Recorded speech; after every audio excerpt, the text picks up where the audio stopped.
OU క్యాంపస్లో ఉద్రిక్త పరిస్థితి నెలకొంది. అర్ధరాత్రి వరకు అన్నం కోసం రోడ్డుపై బైఠాయించారు విద్యార్థులు. గత నెల రోజులుగా ఉడకని దొడ్డు బియ్యం, పురుగులు పడ్డ సాంబారు పెడుతున్నారని ఆరోపిస్తూ నిరసనకు దిగారు. వందల మంది విద్యార్థులు అన్నం తినకుండా రోడ్లపై ఆందోళన చేశారు.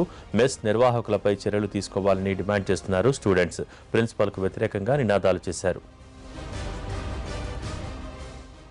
గత నెల రోజులుగా మన రాష్ట్రంలో ఫుడ్ విషయంలో మేము చాలాసార్లు ప్రిన్సిపల్ గారు కలిసినాం.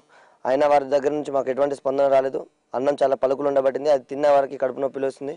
దాని విషయంలో మేము ప్రిన్సిపల్ని ఎన్నిసార్లు కలిసినా వారి నుంచి ఎటువంటి రెస్పాన్స్ రాకపోవడంతో ఈరోజు ఆ మెస్సాల్లో ఎవరు అన్నం తినలేదు. 200 మంది తినాల్సిన అన్నం కూడా ఒక్కరు కూడా తినకుండా అది అట్లాగే వదిలిపెట్టి మేము ప్రిన్సిపల్ని కలిసి పోయినా సార్ ఎవరు మాకు రెస్పాండ్ కావడంతో రోడ్డు బటాయించడం. ఈ రోజు నుంచి మాకు ఆ మెస్ వద్దని మేము ప్రిన్సిపల్ని కలిసిన ప్రిన్సిపల్ ఇంతకు చాలాసేపటికి మేము 7 నుంచి మొదలు పెట్టుకోగా 10:30కు వచ్చి మాకు ఎటువంటి సమాధానం సరిగా చెప్పలేడు.